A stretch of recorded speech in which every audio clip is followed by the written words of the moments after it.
Olá, seja bem-vindo a mais uma aula da matéria Inteligência Emocional, aula 4, com o tema Controle Emocional. Seja bem-vindo se você está chegando aqui de paraquedas nessa aula, caiu aqui nesse vídeo.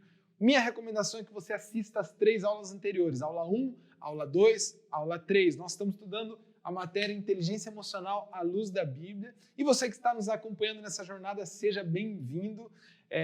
Essa é a sua casa, nós estamos estudando juntos. E nós vamos agora para a 4ª aula. Eu vou orar e nós vamos fazer uma breve revisão da tarefa da aula passada, uma breve contextualização de onde estamos dentro da nossa trajetória de aprendizado aqui dentro do tema. E vamos já iniciar a aula de hoje que, olha, hoje está realmente incrível. Nós vamos avançar agora para um lado muito mais prático, que eu creio que Deus vai fazer e vai passar a fazer coisas grandes na sua vida através desse conhecimento, através desse aprendizado e através dos princípios da sua palavra. Vamos orar então para a gente começar. Querido Deus, muito obrigado por esse momento, obrigado por esses recursos que o Senhor tem dado a possibilidade para que a igreja possa continuar dentro da sua missão de ensinar, de edificar a sua igreja, de discipular, de pregar o evangelho. Obrigado pelos equipamentos, obrigado pela tecnologia, obrigado por tudo que o Senhor nos dá. Eu te peço, Pai, por cada pessoa que está do outro lado da tela nesse exato momento, independentemente do dia e do horário que estiver assistindo, que os princípios aqui compartilhados, que a sua palavra penetre em nosso coração e gere um renovo, nos transforme, nos confronte, para que possamos crescer acima de tudo que é a sua vontade para nossas vidas. Te pedimos em nome de Jesus. Amém. Amém. Vamos lá. Nos situarmos, eu vou situar aqui você rapidinho, aqui em 1 minuto, onde nós estamos, fazer uma breve revisão da tarefa e conferir se você realmente conseguiu fazer a tarefa ou não, e a gente já vai entrar para a nossa aula, que é o tema 4. Vamos lá, nós estamos estudando a inteligência emocional à luz da Bíblia, já tivemos 3 aulas. A primeira aula foi uma aula introdutória, bem conceitual, para você entender o que é inteligência emocional e quais são os pilares da inteligência emocional. A ideia era entender e ter uma clareza de quais são os pilares para que a gente possa conduzir todo o nosso aprendizado, toda a nossa jornada, trazendo os princípios da palavra de Deus e confrontando com aqueles pilares que a literatura especializada em inteligência emocional apresenta. Por enquanto, a gente está vendo que não há de nada de muito novo dentro do tema inteligência emocional, porque Deus, na sua palavra, já tinha nos ensinado, Deus na Bíblia já vem construindo, desenvolvendo, não somente com a sua palavra, mas com o seu Espírito Santo, vem desenvolvendo e trazendo inteligência emocional aos seus filhos. A ideia é que você entenda o tema para ter mais clareza e poder identificar em você. Tanto é que a gente foi já direto para a 2ª aula. E a 2ª aula traz um princípio fundamental para poder desenvolver inteligência emocional, e não somente para desenvolver inteligência emocional, para viver a vida de maneira digna, que é o princípio da autorresponsabilidade. A gente entendeu que a autorresponsabilidade é mais do que um termo. A autorresponsabilidade é mais do que um conceito novo. Não, a autorresponsabilidade é um princípio bíblico que sustenta a relação de Deus com o homem e, inclusive, o evangelho só pode ser experimentado, a boa nova do evangelho só pode penetrar no coração humano e a experiência de salvação só pode acontecer através da autorresponsabilidade, que basicamente é o arrependimento, é o olhar para si mesmo, identificar aquilo que tem a ver com você e tomar decisões a respeito daquilo. A autorresponsabilidade é um princípio que sustenta toda pessoa que desenvolve inteligência emocional. Não tem como crescer emocionalmente, não tem como desenvolver inteligência emocional sem partir do princípio da autorresponsabilidade. E a aula 3 já começa a abordar o primeiro pilar da inteligência emocional, segundo a literatura do Daniel Goleman, e a gente começou a confrontar isso com a palavra de Deus, que foi a aula sobre autoconhecimento. Autoconhecimento é algo bíblico? Autoconhecimento é algo que é da palavra de Deus? Deus quer que a gente tenha autoconhecimento? De que maneira o autoconhecimento me beneficia na minha jornada, na minha caminhada, no meu amadurecimento, não só pessoal, mas espiritual? Foi a aula 3, a gente viu que realmente é um desejo de Deus que você se conheça, que você olhe para dentro de si e entenda, principalmente aqueles 3 As de autoconhecimento, né? O autoconhecimento propriamente dito, a autoimagem e a autoestima. Entendendo esse panorama geral, nós na última aula, na aula 3, ficamos com uma tarefa. Qual foi a tarefa da aula 3? No final da apostila, praticamente a última página inteira, nós tínhamos 2 desafios. Primeiro, você ia completar a apostila fazendo algumas perguntas de reflexão. Não tem resposta certa para essas perguntas.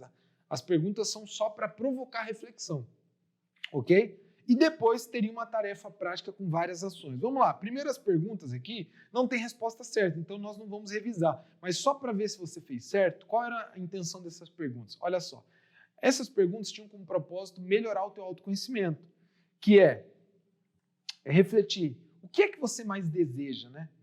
Sobre o que você mais pensa, como é que você usa o seu dinheiro, o que você faz com o seu tempo, como você administra o seu tempo, qual é a companhia que você mais gosta, quem é ou quem são as pessoas que você admira, quais atividades você teria se não precisasse de trabalhar pelo dinheiro, o que você faria durante o resto da sua vida se dinheiro não fosse o problema, qual é o teu maior medo, qual é a tua maior alegria? São perguntas variadas, e essas são só algumas, para começar a te treinar a olhar para dentro de si e sondar o teu coração e realmente começar a entender como funcionam não somente as suas emoções, mas principalmente seu conjunto de valores. O que é importante para você, o que é sensível para você, o que é que te dói, o que te alegra, o que te assusta, o que te dá medo, o que é que você não quer perder, onde você investe seu tempo. Tudo isso, de alguma forma, vai trazendo uma clareza e vai gerando uma profundidade de autoconhecimento. Mas a tarefa em si tinha aí 5 missões. 5 missões. Quais eram? Primeiro, fazer um teste de temperamento. Você já sabe qual é o seu temperamento? Infelizmente, nós não temos tempo de abordar o tema temperamentos nessa matéria. Inclusive, a igreja tem um curso à parte só sobre temperamentos. 2, fazer um teste de linguagens do amor. Também já ensinamos a respeito de linguagem do amor. Inclusive, eu acho que aqui no YouTube, ou no canal do YouTube da igreja, tem uma palestra inteira, sobre as 5 linguagens do amor, se eu não me engano, mais voltada para casais. Teste de valores pessoais. Isso é um teste bem bacana para você fazer algumas reflexões pessoais e começar a identificar quais são os teus valores, o que é que importa para você, ok? Outra tarefa era descrever em um parágrafo quem é você baseado na sua autoimagem. Observação. Não escrever profissão, atividade, status civil, idade, outros aspectos objetivos. Por exemplo, a ideia era que você escrever um parágrafo assim, não escrever um parágrafo assim, meu nome é Ronan, tenho 30 anos, sou pastor. Não é nada a ver, sou casado, não é isso. É escrever quem é você diante da sua percepção de autoimagem. Talvez você sofreu um pouquinho com essa tarefa, mas eu vou te dar um exemplo de uma declaração pessoal que eu fiz há algum tempo para mim, baseado na autoimagem que eu agora tenho daquilo que as Escrituras revelou que eu sou. Repetindo, nós temos muitas vezes uma autoimagem distorcida. Lá na aula 13 a gente falou sobre isso, que é quem eu acho que sou, quem eu penso que sou, fruto das experiências que eu tive durante toda a minha vida. Isso constrói minha autoimagem, tem uma base muito forte de construção de autoimagem. Agora, a autoimagem ativada é aquela que você descobre quem realmente você é, fruto daquilo que Deus diz que você é, e você passa a aplicar e a viver e a assumir essa identidade. Essa é a autoimagem correta. Eu tenho uma declaração a respeito de quem eu sou, só para te inspirar, ok? A minha declaração pessoal é: eu sou a imagem e semelhança do Criador, sou criativo, governante e não há limites para minha mente. Eu sou filho amado de Deus e em Cristo eu posso qualquer coisa. Jesus me fez livre, meu corpo é forte e saudável, minha mente é lúcida e ilimitada. O Espírito do Deus vivo habita dentro de mim. A prosperidade, o cuidado e o favor de Deus me acompanham. Tudo nessa terra irá acabar, mas o propósito para o qual foi criado é eterno. Eu peguei várias verdades bíblicas e criei uma declaração pessoal para mim. Você pode fazer isso para você. A minha identidade, quando eu lembro quem eu sou, eu tenho que lembrar disso. Porque quando eu tenho convicção de quem eu sou, segundo o que Deus diz quem eu sou, eu não vou aceitar qualquer outra mentira de Satanás sobre a minha vida. Por exemplo, se o inimigo coloca na minha mente um pensamento de que eu sou escravo de algo, eu lembro, Jesus me fez livre. Cada frase dessa é baseada em vários versículos, que inclusive eu deixei em anexo um arquivo enorme com quem nós somos em Cristo. E lá tem olha, dezenas de versículos bíblicos a respeito da sua identidade em Cristo. E eu construí a minha, você pode fazer a sua, faz a sua. Por exemplo, toda vez que eu achar que eu estou tendo um problema financeiro porque eu sou uma pessoa pobre, eu sou escasso e eu não sei lidar com dinheiro, eu lembro que a palavra de Deus diz que a prosperidade, o cuidado e o favor de Deus me acompanham. E aí eu venço essa batalha na mente, assumo minha real identidade e abro os meus olhos para aquilo que Deus diz quem eu sou. Eu poderia aqui citar várias coisas, né? Jesus me fez livre, meu corpo é forte e saudável, eu sou imagem e semelhança do Criador, e são vários aspectos. Essa era a tarefa, faça a sua, se você não fez ainda. E, por último, era ler o anexo com as características da identidade em Cristo e listar quais daqueles você não vive na sua própria vida e precisa assumir já. Você fez essa listagem? Você separou? Então, essa foi a tarefa, foi uma tarefa longa, a apostila 3 ficou com bastante exercício para fazer, mas isso ajuda a você colocar em prática tudo que você está aprendendo. Vamos para a nossa aula 4? Vamos lá para a nossa aula 4, e eu quero te ajudar no avanço desse aprendizado. Sobre o que nós estamos falando, ou sobre o que nós vamos falar hoje? Controle emocional, preste atenção. As 3 aulas até agora, elas deram um forte embasamento a respeito de inteligência emocional como um todo e também já sobre alguns pilares, ou trazendo alguns pilares que vão sustentar a compreensão da necessidade e também de como desenvolver inteligência emocional. Só que é a partir desta aula que nós vamos avançar fundo na prática, no exercício da inteligência emocional. Lembrando que a gente entendeu inteligência emocional como habilidade de lidar com os outros e consigo mesmo. De lidar consigo mesmo e com os outros. O primeiro aspecto da inteligência emocional, os 2 primeiros pilares, que é autoconhecimento, ok? E controle emocional, tem a ver com uma batalha interna, tem a ver com lidar consigo mesmo, ok? O próximo, que é automotivação, também tem a ver consigo mesmo. E os 2 últimos têm a ver com a habilidade de lidar com os outros. Só que você não vai conseguir ter sucesso nos seus relacionamentos e ter inteligência emocional para o seu mundo externo, para lidar com as pessoas, para influenciar, para impactar, para lidar com a sua família, para lidar com suas equipes de trabalho, para lidar no dia a dia com as pessoas, se você não tiver controle a respeito de você mesmo, entendendo suas emoções, conhecendo você e também aprendendo a gerenciar também as suas emoções e sentimentos e tudo que está aí dentro do teu mundo interno. Por isso que essa aula começa a ir para uma abordagem mais prática. Eu vou hoje não somente te mostrar o que é controle emocional, mas te mostrar o quanto a Bíblia nos encoraja a desenvolvermos isso, nos dá recursos para desenvolvermos isso, e também eu vou compartilhar com você algumas ferramentas práticas, algumas técnicas práticas, tanto para coisas mais macro, mais gerais da vida, como grandes situações, grandes problemas ou grandes crises, tanto quanto controle emocional para as coisas do dia a dia, para os relacionamentos do dia a dia, para os percalços do dia a dia, para os problemas do dia a dia. Então, hoje vai ser uma aula muito legal e você vai ter esse avanço prático, ok? Vamos lá? Vamos avançar aqui, então, dentro do nosso aprendizado. O que é controle emocional? Opa, deixa eu clicar aqui na nossa apresentação. O que é, então, controle emocional? Basicamente, está muito claro o que é controle emocional. Controle é ter domínio, é poder gerenciar, é poder manipular, é poder dar a direção que você quer. A palavra controle vem disso, vem de controlar, vem de dominar. Dominar o quê, Rona? A própria vontade. Controle emocional, nós entendemos que os aspectos emocionais são todos aqueles aspectos que a Bíblia muitas vezes chama de alma, ou até mesmo de espírito ou de coração, mas tem a ver com os aspectos da nossa vontade, daquilo que a gente sente, daquilo que a gente deseja, daquilo que a gente... é o conjunto das nossas emoções. Então, controle emocional é o domínio da nossa vontade, das próprias emoções. É poder ter controle e poder sobre os nossos sentimentos e poder lidar, ok? Ou limitar os impulsos ou potencializar as emoções que a gente acha que são importantes. Porque se eu tenho um sentimento e uma emoção negativa, o controle emocional vai me ajudar a limitar isso, a controlar isso, a gerenciar isso.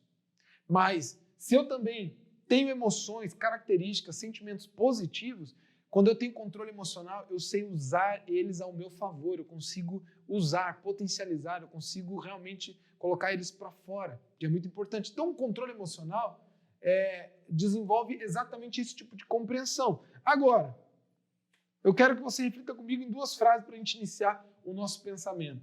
Aristóteles aqui, primeiro, já algumas centenas de anos antes de Cristo, Aristóteles refletia como um dos principais filósofos gregos, dizia o seguinte: olha, qualquer um pode zangar-se, isso é fácil, mas zangar-se com a pessoa certa, na medida certa, na hora certa, pelo motivo certo e da maneira certa, não é fácil. Olha, a gente poderia aqui fazer um estudo avançado somente sobre essa frase, porque controle emocional tem a ver exatamente com isso. Dar a medida correta às emoções, usá-las no momento adequado, pelo motivo adequado e da maneira adequada. Isso aqui é controle emocional em uma frase só. Olha o que Daniel Goleman, que é o escritor do livro Inteligência Emocional, que inclusive está servindo muito como estrutura espinha dorsal do nosso aprendizado, disse: ó, emoções fora do controle fazem de pessoas espertas estúpidas. Então, por que controle emocional é importante? Porque controle emocional é a capacidade prática de lidar com as emoções. Não adianta você ter passado pelas 3 aulas e agora mergulhado no teu mundo interior, entendendo tudo a respeito de você, entendendo como Deus te criou, os teus aspectos internos, as emoções, as feridas, os traumas, entendendo tudo isso, se você não sabe lidar com isso. Essa aula é para você aprender a lidar com as suas emoções e de maneira eficiente controlar. E controle no sentido positivo, tanto limitando quanto potencializando. Então, é muito importante você estar no controle. Ronald, mas isso é bíblico? Isso parece algo tão automático, isso parece algo tão força do braço, onde parece que Deus fica de fora disso. Vamos dar uma olhada na Bíblia. Olha o que a palavra de Deus diz. Controle emocional não somente é bíblico, como é uma característica, ou talvez a principal, talvez não é a palavra correta, mas é uma fundamental, é uma basilar, é uma característica do fruto do Espírito. A palavra de Deus diz em Gálatas capítulo 5, Paulo discorre que nós, quando recebemos a Cristo como nosso Senhor e Salvador, nós passamos a ter uma nova criatura, a nos tornar uma nova criatura, e temos uma renovação no nosso espírito. E o nosso espírito é renovado, nós vemos isso em várias passagens bíblicas. E o contexto de Gálatas 5 é exatamente sobre essa batalha da carne, que são as características e as paixões da nossa carne, que permanecem na nossa natureza pecaminosa, diante das características que o Espírito Santo gera em nós. Então, o que acontece? O fruto é o resultado do Espírito habitar em mim. E segundo a palavra de Deus, que o resultado do fruto do Espírito, ou seja, o resultado do Espírito habitar em mim, o fruto do Espírito, uma das características é o domínio próprio. É a capacidade de controlar a si mesmo. Em algumas Bíblias traz a palavra temperança. Domínio próprio é controle emocional. Domínio próprio é controle emocional. Ou seja, se o Espírito Santo habita na sua vida e você alimenta o seu Espírito e dá vazão a ele, deixa ele dominar e você caminha pelo Espírito, uma coisa que tem que acontecer na sua vida é controle emocional. Meu Deus, Ronald, mas eu aceitei Jesus, meu controle emocional é 0. É porque você tem vivido mais na carne do que no Espírito. Ok? Ronald, como é que eu faço isso? Eu preciso de transformação no entendimento. Como é que a gente experimenta a boa e agradável vontade de Deus pela transformação do entendimento? Efésios capítulo 4, versículo 17 a 24. Como ele diz que a gente vive como um homem da luz? Como é que a gente caminha como homens da luz? Sendo transformado no entendimento. Então vamos lá, eu quero avançar com você nesse entendimento. Vamos avançar aqui. Então o que acontece?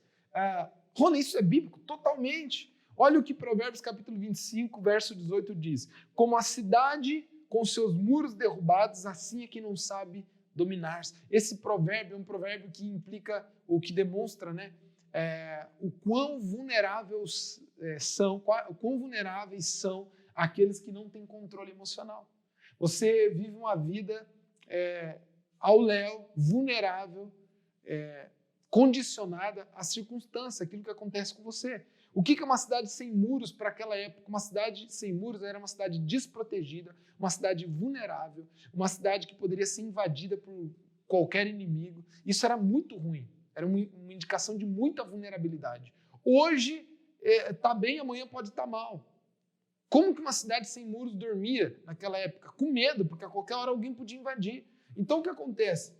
Quem não tem domínio, quem não sabe dominar-se, é extremamente vulnerável. Você não sabe o que vai ser hoje. Já percebeu que quando alguém é descontrolado emocionalmente, as pessoas ficam um pouco inseguras de se relacionar com elas? Talvez você seja uma pessoa descontrolada emocionalmente e uma das características, um dos sintomas é que as pessoas tentam evitar contato com você. Sabe por quê? Porque elas não sabem o que esperar. Você é vulnerável. Hoje você está bem, amanhã você está mal. Hoje você pode dar um bom dia legal ou você acorda chutando o pau da barraca, xingando todo mundo, brigando com todo mundo. Você é descontrolado emocionalmente. Você é uma incógnita. Isso é uma cidade sem muros. Não sabe se dominar. Talvez se você não é essa pessoa, você já lidou com pessoas assim, sabe quão terrível é. Olha o que diz Provérbios 16:32. Melhor é o homem paciente do que o guerreiro. Mais vale controlar o seu espírito do que conquistar uma cidade. Sabe o que era para um guerreiro controlar uma cidade naquela época? Era a coisa a maior demonstração de competência que existia. Mas olha o que o sábio está dizendo. Melhor do que um guerreiro conquistador de cidades é alguém que consegue controlar a si mesmo. Essa é a virtude das virtudes. Essa é a virtude das virtudes. Controle emocional, domínio próprio. É isso que Deus quer para a sua vida. Agora, Ronald, como desenvolver controle emocional? Agora, para tudo, presta atenção. Se você já baixou a apostila, você vai me acompanhar. Se você não baixou, olha, faz isso agora, tá bom? Porque nós vamos avançar agora na prática. Ronald, fantástico, eu estou convencido, eu preciso de controle emocional. Eu quero ter inteligência emocional na prática. Eu não quero mais ser essa gangorra, eu não quero ser mais vulnerável. Se existe uma característica que demonstra imaturidade, segundo a palavra de Deus, Efésios capítulo 4, versículo 15, diz assim, não sejam como crianças levados de um lado para o outro, por qualquer vento de doutrina e pela astúcia dos homens. Se existe uma característica que revela a imaturidade, é a inconstância, é a vulnerabilidade, é exatamente não saber o que esperar de você. Maturidade, ela é revelada por convicções, por um andar constante, por um controle emocional. Alguns dos aspectos que revelam maturidade são esses. E a Bíblia já nos mostra isso. Agora, Deus quer que você cresça. E um fator muito importante para o teu crescimento, tanto espiritual, mas quanto pessoal, porque quando a gente cresce espiritualmente, a nossa vida pessoal é afetada, é que você tenha controle emocional. Ronald, eu estou convencido, eu quero isso aqui. Eu quero controle emocional para a minha vida. Como é que eu faço? Eu quero te dar aqui hoje algumas ferramentas práticas e eficientes. Práticas mesmo, fruto de estudos profundos em comportamento humano. É uma compilação de algumas das principais técnicas comuns aos especialistas que lidam com tanto especialistas cristãos quanto cientistas, mas a abordagem ela é muito comum e muito parecida, que nos ajudam a exercitar o controle emocional e o domínio próprio. Vamos lá, vamos falar a respeito disso. Então, eu quero aprender, Ronald, a ter controle emocional. Vamos na prática. Primeiro, eu quero te dar 2 tipos de ferramentas. O primeiro tipo de ferramenta é para você ter um controle emocional no aspecto macro. Como assim no aspecto macro? Para as tuas emoções no sentido geral. Ou seja, fazer gestão das suas emoções que não seja necessária para um momento específico. Em que sentido? Fazer gestão das emoções antes do momento específico, melhor colocando. É fazer gestão das emoções quando você ainda não está precisando usar elas. Por exemplo, essa primeira ferramenta é aquela que você vai fazer, essa primeira estratégia, é aquela que você vai fazer em casa sozinho, quando você estiver tranquilo, quando você estiver pensando na vida, ou você vai fazer agora, estudando essa matéria, você vai fazer essa primeira estratégia, essa primeira ferramenta.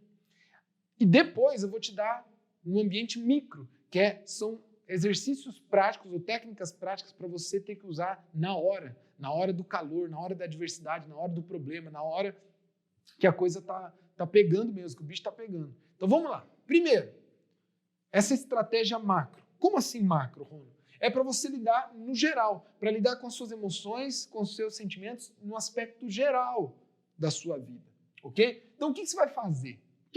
Qual é o exercício aqui? Qual é a estratégia? Primeiro, você precisa identificar quais são as raízes emocionais que cada um daqueles As da aula 3, ok? cada um daqueles As geraram em você e criando estratégias para trabalhar as forças e as fraquezas em cada uma delas. Como assim, Rona? Quais são os 3 As? Autoconhecimento, autoimagem e autoestima. Você já entendeu o que é ou quais são os aspectos do teu autoconhecimento? Temperamento, forças e fraquezas, linguagem do amor, valores, que é aqueles exercícios que você fez na aula 3. Agora você se conheceu. Normalmente, autoconhecimento está ligado ao quê? A características naturais, da sua natureza. Você nasceu com esses aspectos. Fechado? Ok. Autoimagem é mais a construção de quem você é fruto do teu meio ambiente. Lembrando, estamos falando de uma autoimagem quando ela ainda é distorcida. Não aquela autoimagem fruto daquilo que Deus diz que você é. Aquela que foi construída a sua vida inteira, pelo meio ambiente, pelas circunstâncias, pelas pessoas, pelo aquilo que você experimentou na vida, por aquilo que você viveu na vida. Ok? São aspectos de aprendizagem. Aqui é a natureza, aqui é aquilo que você recebeu. E a autoestima é a conclusão que você dá a tudo isso. É o valor que você dá, é como você se trata diante da autoimagem que você tem e do teu nível de autoconhecimento. Você já entendeu isso. Agora, qual é o exercício para ter controle emocional? Você precisa identificar quais são as raízes de cada uma dessas características de autoconhecimento. Quais são as raízes das convicções de autoimagem que você tem e quais são as raízes da tua autoestima. Quando você identifica essas raízes, você consegue atribuir estratégias para cada uma dessas raízes. Rona, não estou entendendo. Me ajuda na prática porque agora eu estou preocupado. Vamos lá, eu quero te ajudar aqui na prática. Como assim, Rona, identificar estratégias para lidar com o meu autoconhecimento, por exemplo? Simples, eu vou dar um exemplo de 2 tipos de perguntas que você pode fazer para criar estratégias, ok? Para trabalhar o teu controle emocional no que diz respeito às características naturais. Por exemplo, uma pergunta. Quais características negativas do meu temperamento eu preciso monitorar e quais positivas eu devo usar mais? É uma pergunta muito simples. Você se conheceu, você descobriu que o teu temperamento vou falar aqui o meu. Sanguíneo, melancólico, sanguíneo é uma batalha, mas eu acredito que eu sou o melancólico sanguíneo. Alguns testes deram um pouquinho mais, às vezes, sanguíneo, mas eu sou realmente um melancólico sanguíneo. Esse é o meu temperamento, vou falar aqui de mim. Aí eu entendi, estudando temperamentos, olhando as características, ok? Que o meu temperamento melancólico me traz algumas características, como eu tendo a gostar de ficar sozinho, eu sinto muito as coisas, então, dependendo de como falam comigo, isso me afeta muito, isso me fere. Eu sou um pouco detalhista para algumas coisas, eu sou muito apegado a detalhes, às vezes eu quero ser minucioso em coisas que às vezes não precisam. Eu teria aqui várias características a respeito do meu temperamento na parte melancólica. A parte sanguínea, que é uma boa porcentagem, me dá algumas outras características, como eu tendo a esquecer fácil quando sofro uma ofensa, eu lido bem com restauração de relacionamento, para mim não é um problema, eu não fico muito ofendido. Eu sou expressivo, boa parte das vezes eu sou muito expressivo, eu quero falar, eu dentro de uma roda eu quero contar uma história, e eu teria aqui várias características. O que você precisa fazer? Você precisa identificar quais são as características negativas do teu temperamento e trabalhar elas, se policiar em relação a elas. Por exemplo, se eu já sei que no meu melancólico, quando alguém fala comigo de uma maneira que eu não gosto, isso me fere, eu já me previno.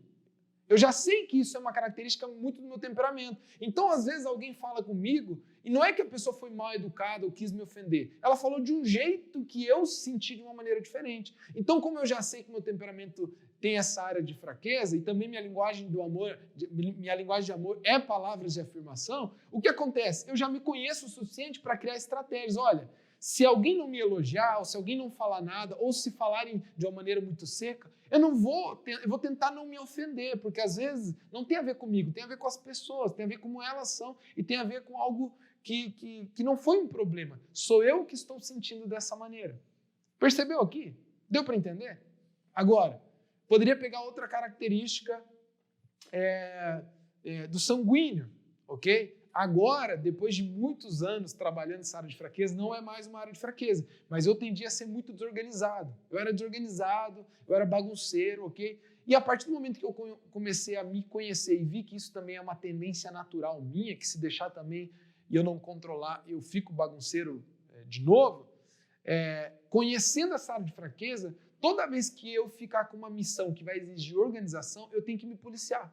Porque eu vou lembrar, poxa, eu tenho a tendência a esquecer, eu tenho a tendência a não anotar, eu tenho a tendência de deixar. Isso é desenvolver estratégias, ok? Para trabalhar as forças e fraquezas e gerar controle emocional. Agora, isso você faz fora da situação adversa, fora do problema.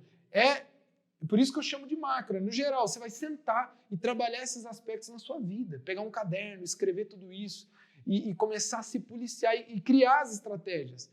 Outra coisa é entender que a tua autoimagem, durante toda a sua vida, foi construída fruto de algumas crenças que talvez não são as verdadeiras. Então, vamos lá. Eu falei que ia dar 2 perguntas aqui para cada uma. Então, autoconhecimento, você pode fazer a pergunta: quais características negativas do meu temperamento eu preciso monitorar e quais positivas eu devo usar? Está lá na tua apostila. Outra pergunta para você trabalhar estratégias aqui no autoconhecimento: como eu posso prevenir para responder adequadamente às situações da vida quando os meus valores estão sendo feridos?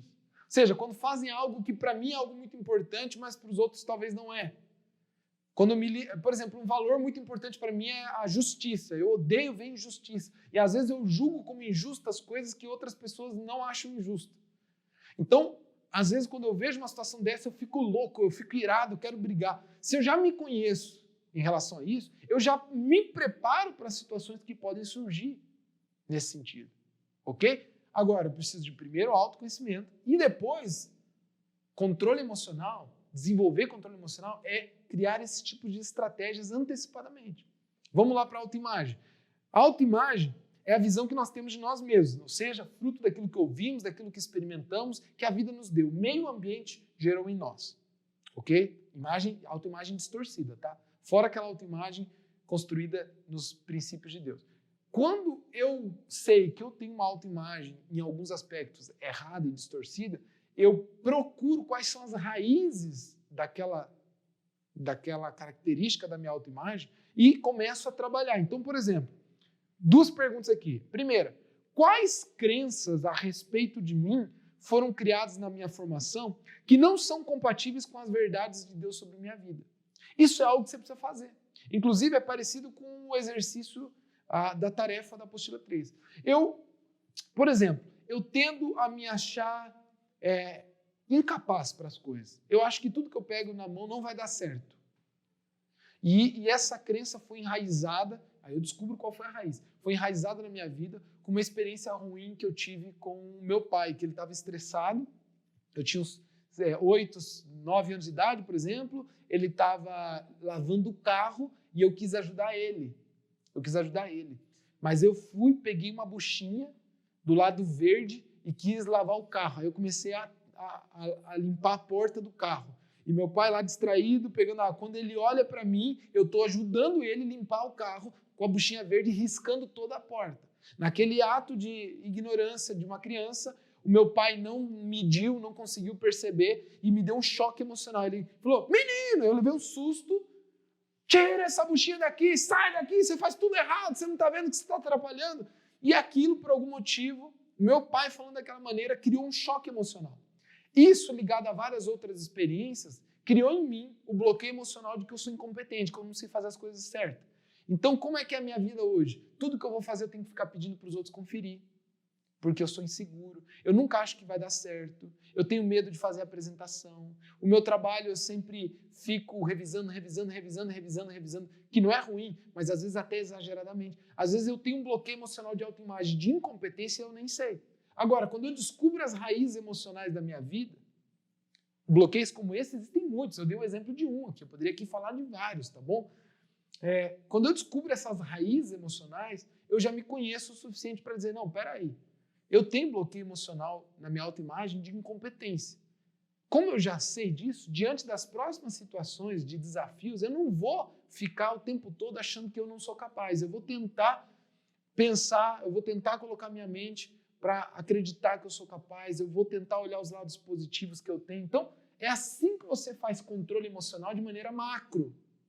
Isso você tem que fazer na vida, através de um inventário pessoal, através de um documento de autoconhecimento. Pega um caderno e começa a fazer um documento de autoconhecimento.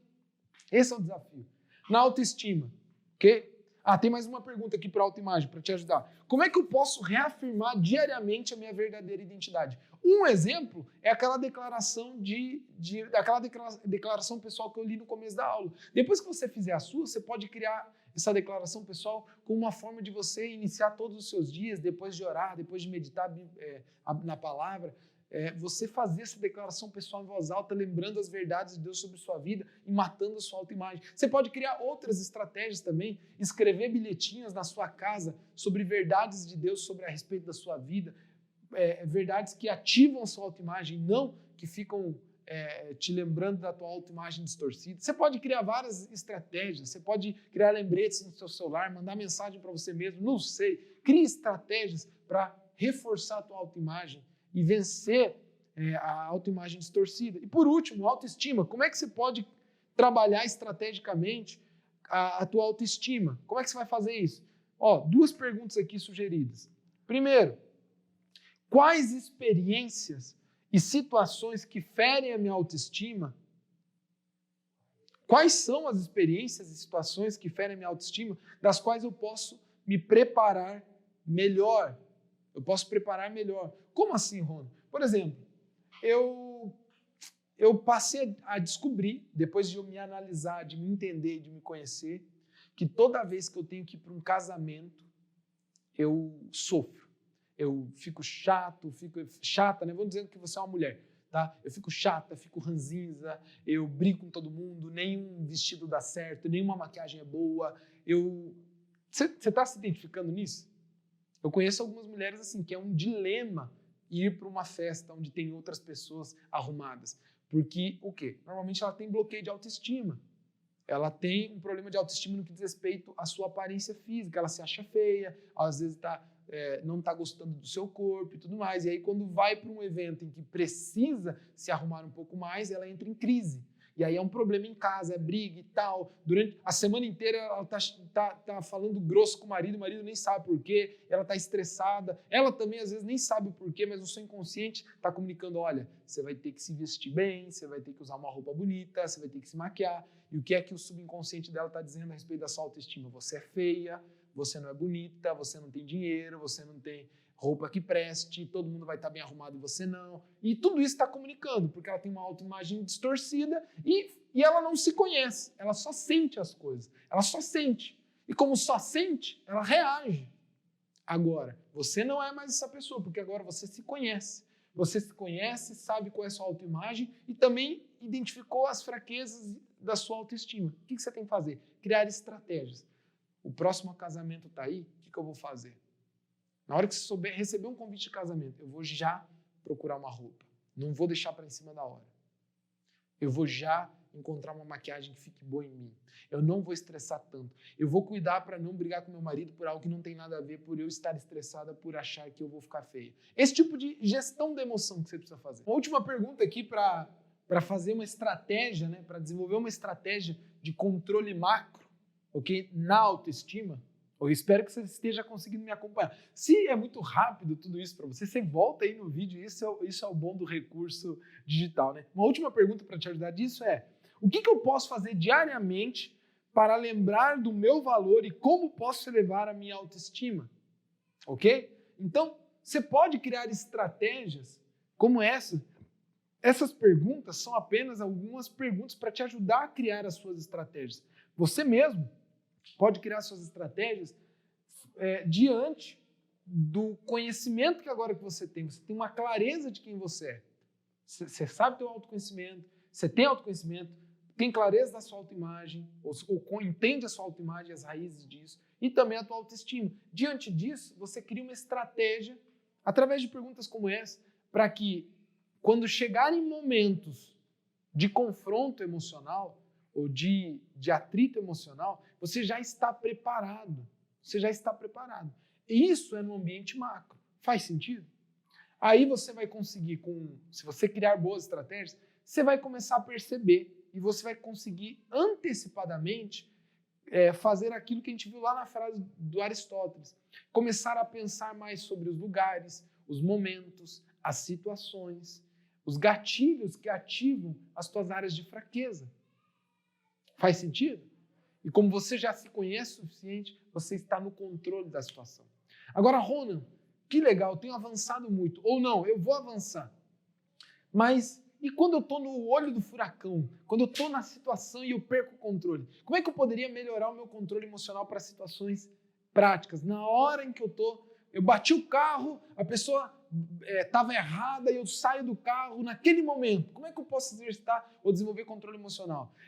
Acabei de receber uma notícia de que a empresa vai demitir X funcionários e talvez eu esteja no meio deles. Recebi a notícia de um parente muito amado, de um familiar muito amado que está com uma doença em estado terminal. Como é que eu lido na hora do problema? Como é que eu tenho controle das emoções na hora do problema? Por quê? Porque algumas pessoas acreditam no mito que tudo o que você sente é incontrolável. E aí existe uma frase muito boa a respeito de pensamentos, ok? Mas a gente pode atribuir isso às emoções também. Se eu não me engano, dizem que foi Billy Graham que falou essa frase, mas eu vou adaptar ela, vou parafrasear a respeito de pensamentos. Você talvez não pode evitar pensamentos que surgem, sentimentos que surgem, mas você pode evitar que eles dominem. A frase do Billy Graham você pode até não evitar que pássaros voem sobre a sua cabeça, mas você pode evitar que eles plantem um ninho nela. Então, emoções é a mesma coisa. Você não quer dizer que ter controle emocional é não sentir mais. Ter controle diante do que você sente, você gerencia, lida com isso, domina, controla, potencializa, vira para a direita, vira para a esquerda, conduz, canaliza. Isso é inteligência emocional. Você consegue sentir, ok? Mas pegar aquele sentimento, converter ele e canalizar para onde você quiser. Isso é ter controle emocional, ok? Como é que a gente faz isso? No micro. Então, isso aqui é para você ter no macro, que é em casa, sentado, deitado, com o caderno na mão, orando, meditando, refletindo e se conhecendo. Diante disso, você se prepara para possíveis situações, você está com mais clareza de entendimento, você se conhece o suficiente para lidar e estabelece algumas estratégias. Agora, Rony, eu quero ir para o dia a dia, quando eu estiver com situações, como é que eu lido com essas situações? Então, o segundo conjunto de ferramentas que eu vou te dar, eu vou compartilhar com você, é no específico, é no micro, é quando você estiver diante de um problema. Ou seja, é aplicando ferramentas e técnicas de autocontrole para as situações do dia a dia. Como é que nós vamos fazer isso? Eu vou compartilhar algumas ferramentas com vocês. Ferramentas são o quê? São técnicas, são práticas, são maneiras estratégicas de pensar e de organizar teu pensamento para lidar com os problemas, tá bom? Vamos lá, primeira ferramenta, o ABC do controle emocional. O ABC do controle emocional é muito legal, porque você vai reformular agora o teu ABC da vida, tá? Agora, o ABC do controle emocional. ABC. Por que o ABC? Olha que legal. Você vai lidar com as situações com o seguinte pensamento, ABC. Toda vez que você estiver diante de um problema, você vai pensar ABC. Toda vez que você estiver diante de uma crise, você vai pensar ABC. Toda vez que você estiver diante de uma situação frustrante que afeta você muito emocionalmente, seja uma notícia inesperada no trabalho, seja uma ferramenta que quebrou, seja um computador que estragou, seja o teu celular que caiu, seja um acidente de carro, seja uma notícia de demissão, seja uma notícia de enfermidade, seja um diagnóstico, você vai lidar com ABC, ABC. O que é o ABC? Primeiro, dentro do controle das emoções, você precisa identificar a adversidade, ok? A adversidade é o problema em si, aquilo que você está passando, é a situação adversa. A base interpretativa é como é que você interpreta essa situação, ou quais são os seus pensamentos, seus sentimentos, interpretação a respeito da adversidade que você está passando. E por último, as consequências. Ou seja, a base interpretativa faz com que eu tome atitudes, e as consequências são isso. É o que eu faço diante do que eu interpretei da situação que eu vivi. A, B, C. Ronald, o que isso tem a ver? O grande segredo do ABC é que a minha adversidade sempre vai passar pelo filtro, repito, as consequências de uma adversidade, vamos recapitular, as consequências de uma adversidade sempre vão passar pelo meu filtro da base interpretativa, que é como é que eu estou interpretando o que é que está acontecendo comigo. A base interpretativa são como óculos mágicos para enxergar a vida. A maneira como você enxerga as situações da sua vida geram impulsos emocionais ou reações e atitudes em você. Então, a base interpretativa é o grande segredo do ABC emocional. Como é que você faz isso?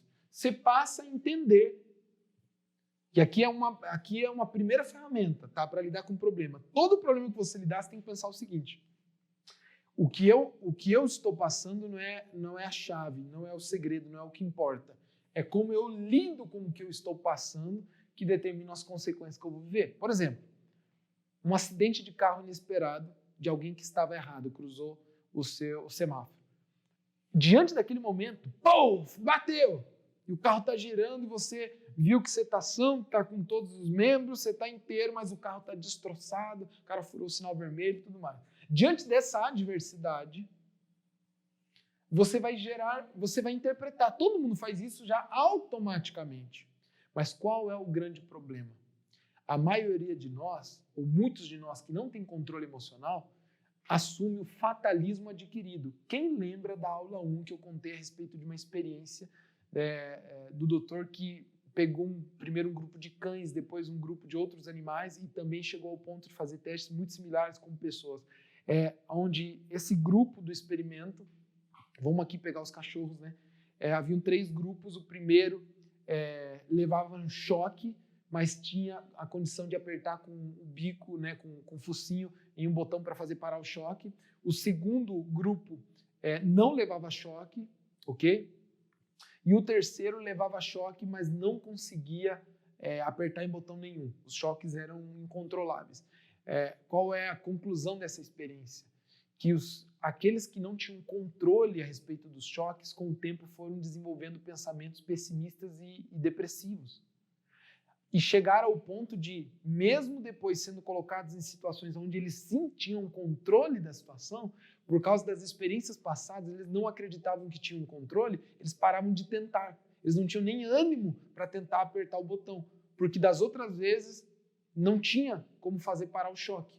E isso se consolidou através de experiências com humanos, que aqueles que passam por muitas experiências de falta de controle na vida, eles desenvolvem uma crença de que eles não têm controle sobre a situação. Isso é uma base interpretativa, que leva a um conceito chamado fatalismo adquirido. O que é isso?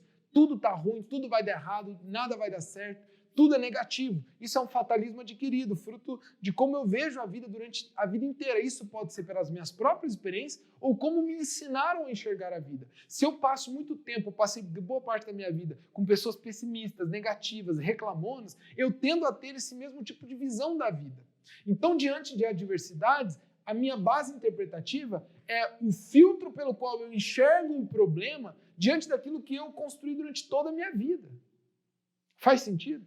E aí, esse filtro faz com que eu tome decisões, tome atitudes, brigue, xingue, rompa o relacionamento, dê um soco na cara daquele que cruzou o meu semáforo, queira pedir o divórcio impulsivamente, venha agredir o meu filho e tome consequências, porque a minha base interpretativa está totalmente distorcida e afetada. Não é o problema em si, mas é como eu interpreto o problema que geram as minhas emoções.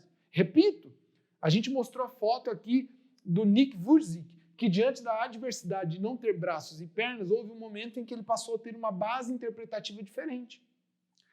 É parar de pensar, eu não tenho braços e pernas, mas eu tenho olhos, boca, ouvidos, mente e no resto eu sou saudável, fora não ter braços e pernas. É começar a olhar a vida com outros olhos. Não, peraí, eu não posso nadar como todos nadam, mas eu posso nadar de uma maneira diferente. Ele aprendeu a nadar. Eu posso não jogar bola, mas futebol como todo mundo joga, mas eu posso chutar uma bola aqui com meu filho e brincar com o meu tronco, porque eu aprendi a fazer isso. Eu posso talvez não ter carreiras ou profissões que exijam braços e pernas, mas eu posso ser orador, palestrar, eu posso falar, eu posso escrever ditando um livro para alguém e alguém escrevendo um livro para mim. E aí ele se torna palestrante, escritor, investidor em bolsa e se torna uma pessoa com resultados de uma vida plena, uma vida feliz, constrói família, tem 4 filhos. Por quê? Porque em algum momento ele usou uma base interpretativa diferente. Muitas pessoas com menos adversidades do que o Nick Vujicic já desistiram da vida e alguns até cometeram suicídio. Ou seja, não é a adversidade em si, é a interpretação que eu dou, a base interpretativa que eu tenho, os óculos que eu uso para filtrar o que eu estou vivendo, que geram as consequências. Então, esse é o ABC emocional. Qual é o grande segredo do ABC? A letra B, no nosso ABC aqui. Todo C, toda consequência, passa pelo filtro da base interpretativa. Esse é o grande segredo. Não, beleza, eu quero avançar, agora eu entendi, legal. Então quer dizer que como eu interpreto os fatos, mas tá, como interpretar direito? Vamos avançar, eu quero te dar outra ferramenta. Como interpretar direito? E aí a gente vai para uma outra ferramenta muito legal, incrível, que é o interrogatório pessoal. O que é o interrogatório pessoal? Toda vez que você passar por um desafio, um problema diante da vida, ok? Você vai exercitar um interrogatório pessoal. O que é o interrogatório pessoal? Você vai ativar um modo interpretativo, que é a letra B do ABC, ok? E essa técnica, ela vai servir o quê? Para confrontar o que você está sentindo e testar todas essas emoções ou interpretações que você está tendo. Como é que você vai fazer isso? Eu quero te mostrar uma coisa. Isso aqui, todo mundo, todos nós, sempre pendemos para um dos dois lados, diante de tudo. Isso aqui indica a pessoalidade diante dos seus problemas. Isso daqui indica a temporalidade dos seus problemas. E aqui indica a especificidade do seu problema. Não estou entendendo nada que você está falando. Todo mundo é ou eu ou não eu. Ou em alguns momentos um, em alguns momentos outro.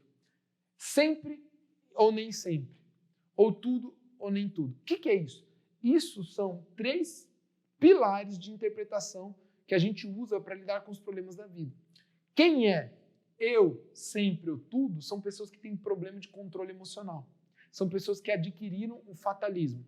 Sempre está tudo errado, tudo não vai dar certo. São aqueles que são totalmente negativos e têm um baixo controle emocional. São descontrolados emocionalmente. Por quê? Toda vez que eles estão com um problema, eu sou terrível, eu isso, eu aquilo. Sempre dá errado para mim, ou eu nunca consigo, ou todos me magoam, ou nunca as pessoas me amam, e tudo mais. E tudo, ela pega aquele fato isolado e generaliza. O que são o eu, o sempre, o eu tudo? São pessoas generalistas. Aquilo que ela vive se torna uma verdade absoluta na sua vida. Pessoas que têm controle emocional desenvolve esse tipo de pensamento. Eu ou não eu? Não sei. Pode ser que não seja eu. Ou seja, ele pergunta, quem? Quem de verdade? Sempre ou nem sempre? Sempre ou nem sempre? Por exemplo, sempre acontece comigo? Não, nem sempre. Ela tem essa habilidade de fazer esse raciocínio, ok? É uma batalha interior. E por último, tudo? Não, nem tudo. Nem tudo.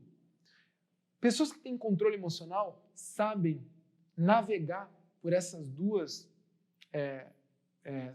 hipóteses com maestria.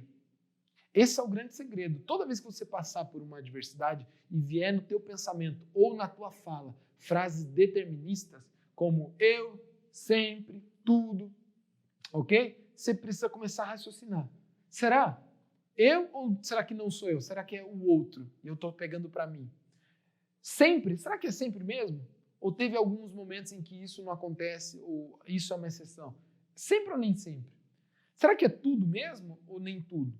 O quanto? Ronald, não estou entendendo nada. Me dá um exemplo prático. Eu quero que você pegue a sua apostila, deixe um exemplo prático, agora nós vamos entender o eu, o sempre e o tudo. Vamos entender juntos aqui o eu, o sempre e o tudo. Eu tenho um exemplo aqui, por exemplo, da Maria.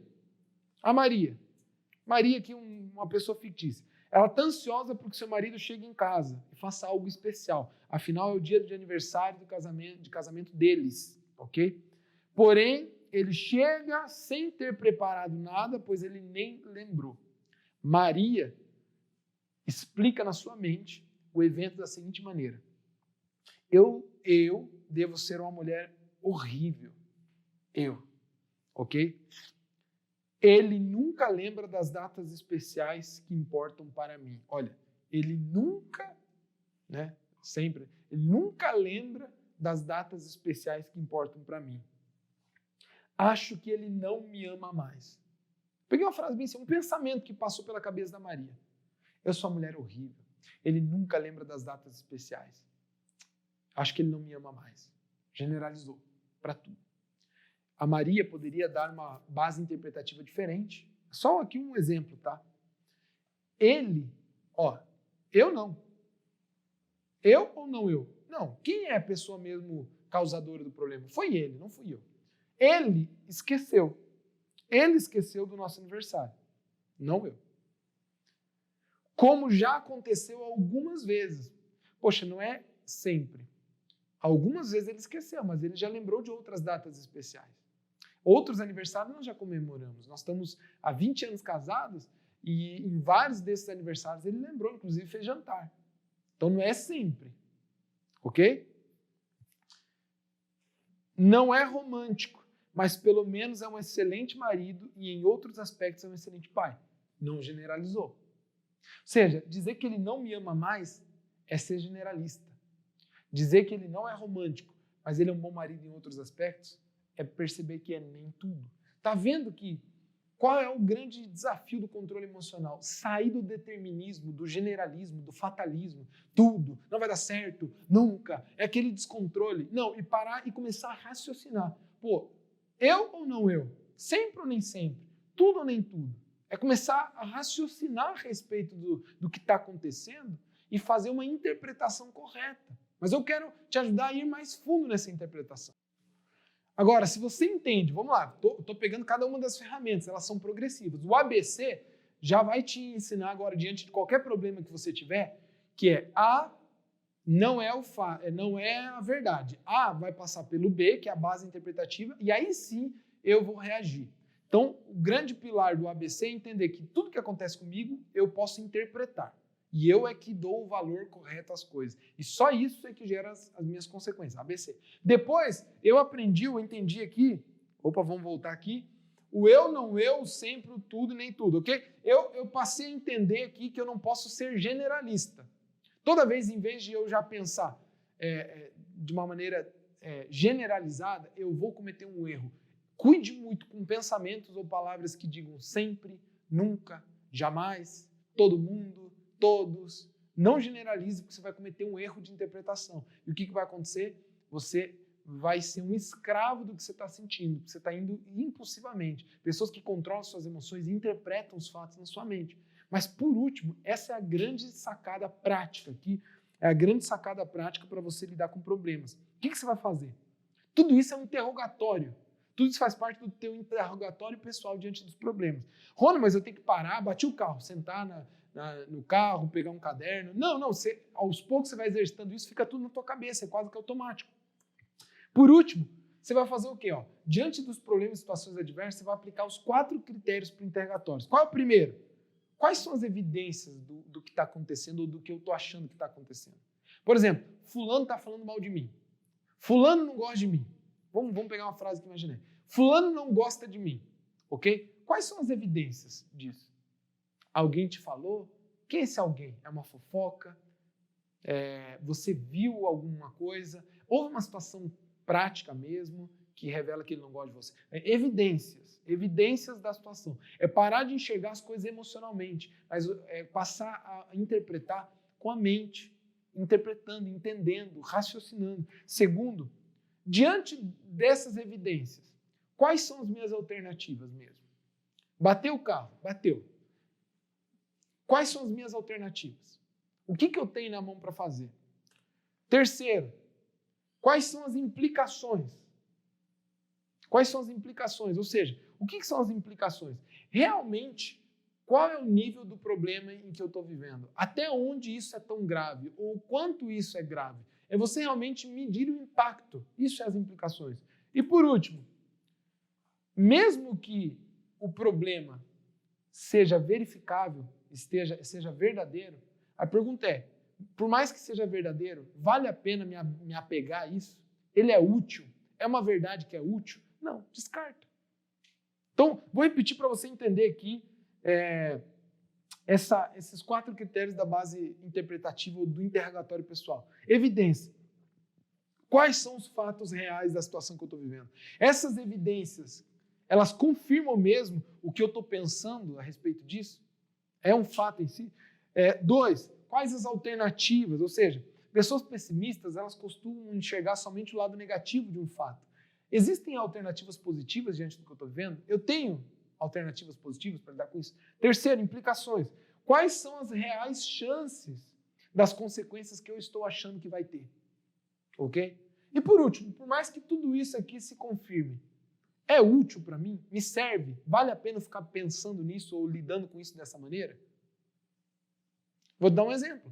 Você pegou a gravação da pessoa falando de você. Realmente, as alternativas positivas são poucas. Ela falou mal, te caluniou, te difamou, ok? Implicações não são tão graves, porque não envolve a tua imagem, não vai prejudicar você, a não ser a própria pessoa estar queimando o próprio filme dela e tudo mais. Aí a pergunta é útil você guardar esse sentimento? É útil você ir lá confrontar ela? É útil? Você vai raciocinar. E aí você vira dono das tuas emoções. Isso é ter controle. Rona, mas é muita técnica. Alguém consegue fazer isso? Obviamente que a gente não faz isso de maneira automática como um robô. Mas você entende aqui na teoria e começa a exercitar na prática. Aos poucos, o que vai acontecer com você? Naturalmente, você faz tudo isso na tua mente. Diante de uma adversidade, você passa a exercitar esse tipo de prática. A minha recomendação é, pega todas essas 3 ferramentas aqui que eu te ensinei aqui, que eu compartilhei com você, pega um problema específico que você viveu recentemente. Uma demissão, um problema financeiro, um problema pessoal com alguém, alguma coisa. E filtra todos esses problemas e gere uma interpretação baseada em tudo isso que eu acabei de te passar. Você vai ver que, aos poucos, você vai criando prática de como lidar com as adversidades. Por último, para a gente ir embora aqui e encerrar nossa aula, eu quero te ensinar com a mão. Com a mão, você vai dar 5 passos. Tudo isso são ferramentas. 5 passos para você ter controle emocional em qualquer situação. Qualquer situação. Primeiro, identifica o sentimento que está surgindo. Identifica o sentimento. 2, okay? Ou o sentimento assim. Assim ou assim. Mas, primeiro, identifica o sentimento. 2, identifica o gatilho. O que é o gatilho?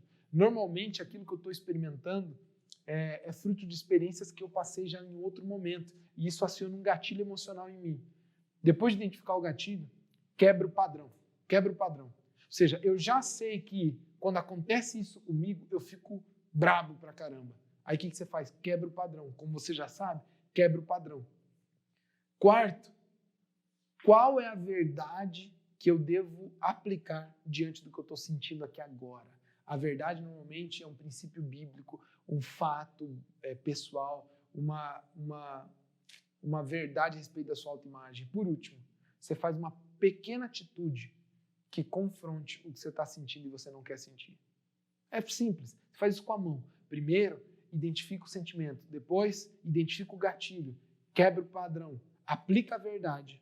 Ok? E faz uma pequena atitude. Ronan, é muita coisa. Isso aqui eu te dei muitas ferramentas. O que você vai fazer agora? Você vai entender essa verdade de Deus sobre sua vida e vai pedir para o Espírito Santo. Espírito Santo, seja dono da minha mente, do meu coração e me ajuda a não mais ser escravo das minhas emoções, que eu passe a interpretar o que eu sinto, a interpretar o que eu vivo e lhe dar a resposta que é a resposta de Deus, a resposta bíblica para os meus problemas. Aí você passa a ter controle emocional. Tem uma tarefa incrível para você, que são algumas passagens bíblicas onde a gente vê claramente controle emocional aplicado. Você vai identificar qual é o A, qual é o B e qual é o C de cada uma daquelas passagens bíblicas. Fica essa tarefa e semana que vem nós vamos corrigir. Vamos encerrar nossa aula aqui agora, orando e agradecendo. Pai, muito obrigado por essa aula, obrigado por esse instrumento, essa ferramenta de aprendizado. Abençoa os nossos irmãos que estão aí do outro lado da tela, aprendendo, crescendo em conhecimento, Pai. Que o Senhor nos abençoe e nos ajude a avançar cada dia mais segundo a sua verdade. Em nome de Jesus. Amém.